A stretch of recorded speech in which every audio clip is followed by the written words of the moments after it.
यह मूवी है अलास्का नाम के एक शहर के बारे में, जिसमें साल में 30 दिन तक सूरज नहीं निकलता और रात ही रहता है। क्या बात कर रहे हैं? शहर का शेरिफ एबन नाम का एक आदमी था, जो इस मूवी का हीरो भी है। उसे पता चलता है कि किसी ने शहर के सारे सैटेलाइट फोन को जला दिए थे। तो एबन का दोस्त बिली कहता है कि चिल ब्रो, टेंशन नहीं लेने का, चलो दारू पार्टी करते हैं। चल चल चल चल गाड़ी स्टार्ट कर। रास्ते में इसे फिर से कंप्लेंट मिलती है कि किसी ने शहर के सारे जर्मन शेफर्ड डॉग्स को मार दिया है। अब यहाँ पर इन्हें टेंशन होनी चाहिए थी कि जरूर कुछ न कुछ गड़बड़ है, लेकिन नहीं, फिर भी सीरियस नहीं लेते। अच्छा बात नहीं। उस शहर में एबन की एक्स वाइफ भी थी, लेकिन इन दोनों का ब्रेकअप हो गया था, पता नहीं क्यों। एबन की फैमिली में इसकी दादी और एक छोटा भाई जैक भी था, जो पुलिस स्टेशन में ही रहते थे। इनका कोई घर नहीं है क्या?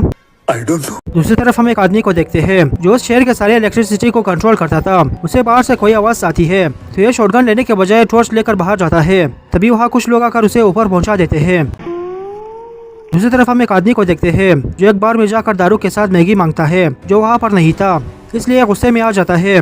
तभी वहाँ एबन आकर उससे बाहर चलने को कहता है, लेकिन वो तो मैगी की जिद कर रहा था। तभी वहाँ एबन की एक्स वाइफ स्टेला आकर उस पर गन पॉइंट करती है और एबन उस आदमी को अरेस्ट करके स्टेशन ले जाता है। अब हम 3 लोगों को देखते हैं जिनका आज रात को थ्रीसम करने का प्लान था, लेकिन तभी कोई इनमें से एक को खींच कर ले जाता है और सिर्फ उसकी बॉडी वहाँ आकर गिरती है। अब पूरे टाउन की बिजली बंद हो जाती है तो एबन चेक करने जाता है कि बिजली का बिल तो इसने भर दिया था, तो ऐसे कैसे बिजली चली गई। हमारे यहाँ ऐसा ही होता है। लेकिन वहाँ पहुँचने पर यह देखता है कि उस आदमी को तो किसी ने बुरी तरह मार दिया था। तो भागो।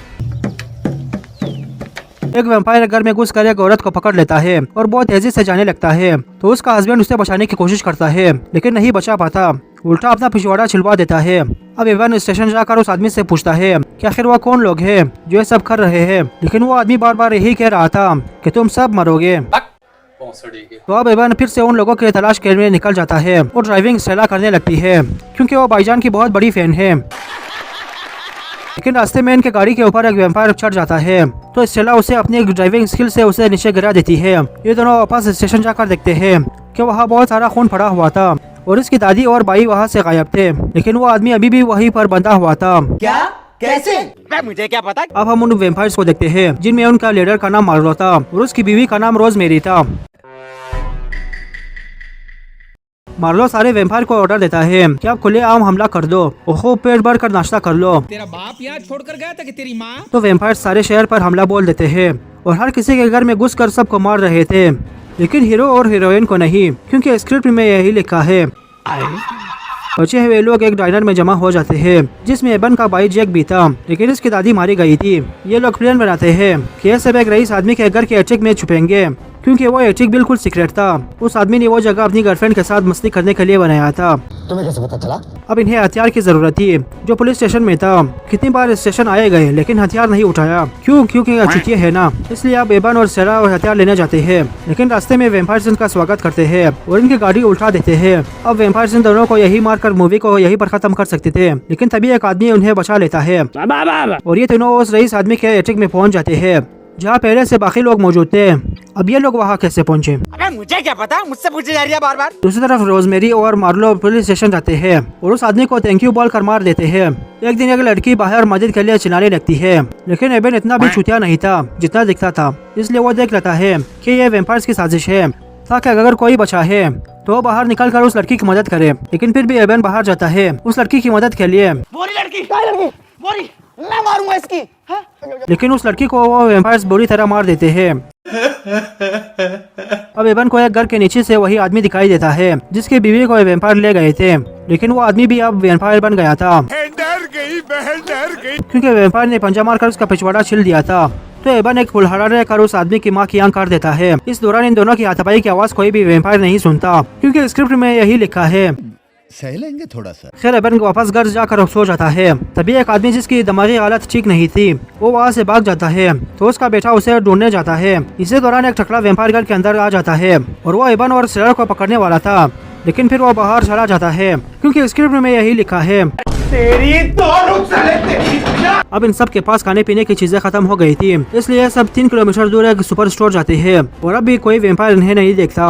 स्टोर में भी एक छोटी वैम्पायर लड़की थी जिसे सब बड़ी गांड फटे में मार देते हैं। अब वो सब पुलिस स्टेशन जाने का प्लान बनाते हैं, क्योंकि वही सबसे ज्यादा करीब थी।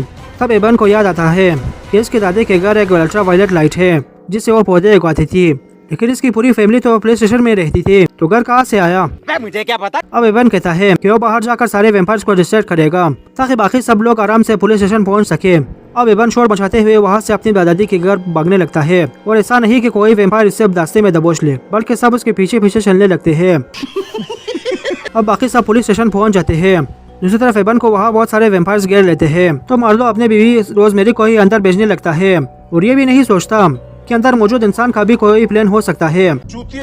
तो जैसे ही रोजमेरी अंदर जाती है तो एवन लाइट ऑन कर देता है, जिससे रोजमेरी जल जाती है और मार्लो शौक में रह जाता है। तेरी बहन का हेल मारूं। एवन पीछे के रास्ते से वहाँ से भाग जाता है और सारे पंटर वेम्पायर उसके पीछे। रोजमेरी अब मार्लो के काबिल नहीं रही थी, इसलिए मार्लो उसे मार देता है।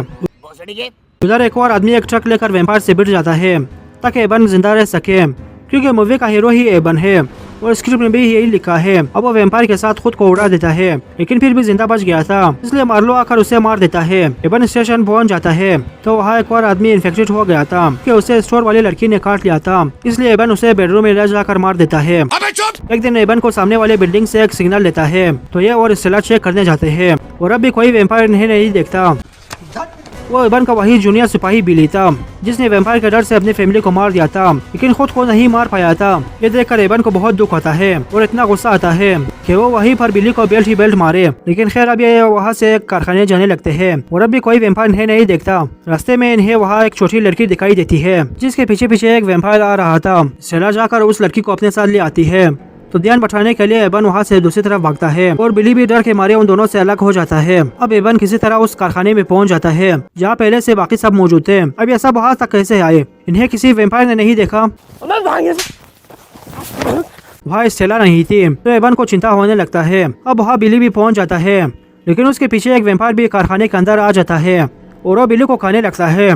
शोर सुनकर एवन भी दो हाथ करने आता है, लेकिन वो वेम्पायर गंडे की तरह पावरफुल था। वो अकेले ही उन सब पर भारी था क्योंकि वो सांड की तरह खाता था। तो बिली उस वेम्पायर को एक श्रेडर मशीन के अंदर धकेल देता है, जिससे वह वेम्पायर फाइनली मर जाता है। लेकिन अब बिली भी वेम्पायर बनने लगता है, इसलिए एवन उसे भी मार देता है। अब वहाँ अंधेरे का आखिरी दिन आ गया था, इसलिए मार्लो सबको ऑर्डर देता है कि सारे शहर को जला दो ताकि ऐसा लगे कि सारा शहर आग के लपेट में आकर खत्म हो गया। सेला उस लड़की के साथ एक गाड़ी के नीचे छुपी हुई थी। वो वहाँ से भाग भी नहीं सकती थी क्योंकि वेम्पायर्स ने आज नाश्ता भी नहीं किया था। अब वेम्पायर सारे शहर में तेल छोड़ देते हैं और वहाँ आग लगा देते हैं। अब इनके पास माचिस कहाँ से आया? स्टेला के पास दो ही चॉइस थे, एक तो वो वहाँ से निकल कर भागे या फिर वो वहीं पर रहकर जल कर मर जाए। दोनों सूरत में इसका मरना पक्का था, इसलिए एवन बिली का खून निकाल कर खुद के अंदर इंजेक्ट करता है ताकि वो बाहर जाकर वेम्पायर्स के साथ दो हाथ करे, क्योंकि इंसानी हालत में ये उन दो वेम्पायर्स का मुकाबला नहीं कर सकता था। तो अब ये जाकर मार्लो के साथ 1-on-1 फाइट करता है, जिसमें मार्लो इसे खूब धोता है, लेकिन आखिर में एवन मार्लो के मुंह में दे देता है अपना हाथ, जिससे मार्लो मर जाता है और बाकी वेम्पायर्स एवन को मारने के बजाय वहाँ से भाग जाते हैं। यह टकरा तो वहाँ पर मर गया था और अब यहाँ फिर से अब स्टेला को एवन से ब्रेकअप पर बहुत दुख होता है, लेकिन क्या फायदा, क्योंकि सूरज के आते ही एवन जलने लगता है और फिर मर जाता है। और इसी के साथ ये मूवी यहाँ पर खत्म हो जाती है।